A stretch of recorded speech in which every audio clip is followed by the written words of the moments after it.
Kini atong latest weather update, Monday, August 16, 2021. Padayon natong gimonitor ang low pressure area na ana sa 55 kilometro sa may amihanang kasadpan ng Baguio City, Benguet.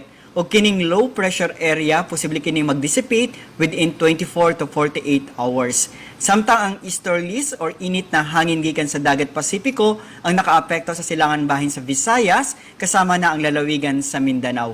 Ang weather conditions sa tibuok sa Visayas, Palawan kasama ng Kalayaan Islands ug ang Occidental Mindoro, padayon ta makasinati ng fair weather na panahon, init panagsama panganuron ngadto na sa medyo madag-umon na kalangitan ug naay mga patak-patak na mga pag-uwan ug kini mga localized na mga pagpanugdog og kilat. Padayon ta mag-monitor sa atong mag-i-issue ng mga thunderstorm advisories. Ug para sa atong mga dugang detalye, bisita atong mga official social media accounts. Kini si Jomer Clarino gikan diri sa Mactan, Pag-asa Visayas, DOST, Mayong Adlaw.